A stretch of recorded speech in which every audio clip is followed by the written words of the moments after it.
Welcome to the programme. The bodies of a dozen Palestinian and Lebanese fighters have begun their journey home as Israel holds up its side of a historic prisoner swap. Israel is also preparing to hand over 5 prisoners who are still alive and release the bodies of up to 200 fighters. In return, Hezbollah has returned the remains of 2 Israeli soldiers thought to be those whose capture sparked the 2006 war. We'll be live to both sides of the Lebanese-Israeli border in a moment. But first, Zaina Awad on the day's developments so far. Under the unfolding prisoner swap taking place between Hezbollah and Israel, Hezbollah has just received the remains of Lebanese and Arab fighters. More are still to come, including the remains of Lebanese and Palestinian fighters, as well as 5 Lebanese prisoners still alive. In exchange, Hezbollah returned the remains of 2 Israeli soldiers captured in a Hezbollah cross-border raid 2 years ago. Israel promised to get them back, dead or alive. Now we start the exchange of the prisoners and the detainees. Today, we hand over the 2 Israeli soldiers who had been captured on the 12th of July 2006. Their fate remained unknown until this moment, despite the war that was launched to get them back, and despite the international pressures exerted on us to explain what happened to them. Today, we hand over Ehud Goldwasser and Eldad Regev to the head of the Red Cross. They returned in coffins, a sad ending for people in Israel who were holding on to the hope that the men may still be alive. For us, it's a sad day, but it's one with the expectation of closure. We're not happy, but we do feel that we're filling the moral aspect of the state of Israel.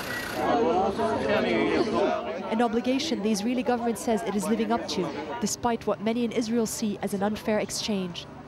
2 dead Israelis in return for the remains of many Arab fighters and 5 alive Lebanese ones.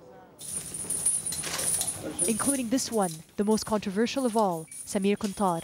Kuntar was serving 4 life sentences in an Israeli jail for what Israel believes is his key role in killing an Israeli man and his 2 daughters in 1979. He, along with the 4 others, are set to come home to mass celebrations and a national homecoming, as people in Lebanon wait to welcome their men and women home. Zaina Awad, Al-Jazeera. Well, we have 3 correspondents following developments. Let's begin with David Chater at the Rosh Hanekra border crossing on the Israeli side there with Lebanon. David, obviously the bodies have come across of the 2 Israeli soldiers. We believe they have been confirmed as the men that were captured in 2006.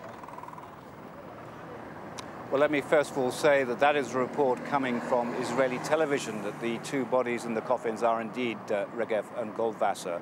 We've been in touch with the Israeli military, though, and they say the forensic examination is still going on, and they refuse to confirm that story, that the bodies have been positively identified as Regev and Goldwasser. So, as far as the official story is concerned, the forensic examination is still going on. When it is finally over, 2 Israeli military generals will phone the Regev and Goldwasser families to confirm that it is their sons in those coffins and to tell them about the process of repatriation when they will receive the bodies of their sons. But as I said at the moment, only Israeli television are saying they've been confirmed.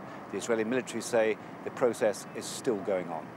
Of course, David, you're at the border waiting for certainly those Lebanese prisoners to be taken across to the Lebanese side of the border. Just give us a sense of the feeling in Israel over this last 24 hours as they've been perhaps discussing and debating the pros and cons of releasing the Palestinians over the Palestinians and the Hezbollah prisoners back to Lebanon.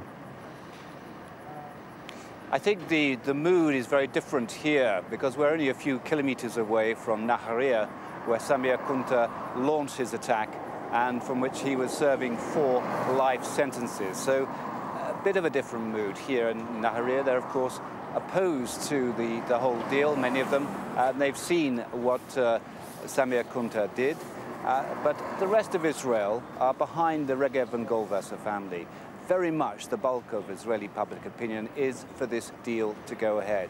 And I think that's exactly why the Israeli cabinet and the Israeli Prime Minister were struggling and agonizing over some really profound moral dilemmas in this case. But in the end, they decided that it was the duty of the nation of Israel to get those two soldiers back from the battlefield and return to their homeland and return to their loved ones. Well, for the moment, David, we'll come back to you as soon as there's more movement on the border. Thanks for joining us. Let's move over now to our correspondent, Mohammed Val, who's on the Lebanese side of the border. Mohammed, you've been waiting patiently there, as have the many people behind you, waiting to see the release of those 5 prisoners from Israel back onto Lebanese soil. What's the atmosphere there like at the moment? Yeah, that's true, Suhail. Everybody is patiently waiting here. But it seems that neither the journalists nor the Lebanese on the other side are willing to go away unless they see the prisoners, the live prisoners, coming here and talking to them. So people are showing a lot of patience. It's very sunny, it's very hot, but people are waiting and are not going to go away until they see those live prisoners coming here. We don't have a confirmation about when they will be coming here. We know that it's pending the Israeli side, and we have been listening to those conflicting reports about the identification of the 2 Israeli soldiers. So everything will depend here on the Israeli side, and the Lebanese have just to wait, but they're not going to move, believe me, before they see the live prisoners, unless if they're not coming today. The International Red Cross has been handling the movement of bodies both between Lebanon and Israel, and some of the 200 Lebanese Palestinian bodies have begun to be handed over back to Lebanese authorities. What can you tell us about that? Yes, that's history now. The 12 bodies have been confirmed now in the hands of Hezbollah. One of them is Dalal Mughrabi, and also there is conflicting reports about this right now. We have been talking to her brother and sister, and they are sitting with Hezbollah people on this stage here. They have not received any confirmation whether Dalal is among those 4 who were said to be the group that staged the operation of Dalal Mughrabi in 1978 inside Israel. But it's confirmed that 12 bodies have been handed to Hezbollah, and that 7 or 8 of them are from Hezbollah fighters who died in the war of July 2006. For the moment, Mohammed Val there at Nakura, thanks very much for joining us. We'll go back to Mohammed, of course, if there are any developments there. Let's go on to Beirut Airport, where my colleague Rula Amin awaits for, certainly, the ceremony to begin. It's only going to begin, Rula, once the prisoners are taken, I believe, by helicopter at Nakura to where you are at Beirut Airport. Yes, and that helicopter is supposed to land here at this tarmac here. However, we are told now that is probably not going to happen before at least another 3 hours. Now, all this is our estimates. Things may change, but for now, it doesn't seem that we're going to see that helicopter before another 3 hours at least. Still, the preparations are underway. Behind me on that podium, there's going to be the 5 Lebanese prisoners who have just been freed, along with the president of Lebanon, Michel Suleiman. There's going to be an official reception here, headed by the president, the prime minister, Fouad Siniora, the speaker of the parliament, Nabih Berri, Arab ambassadors here in Lebanon, the German ambassador, the Iranian ambassador. I'm even told that the commander-in-chief of the UNIFIL forces here, the United Nations forces in Lebanon, is going to be present here as well.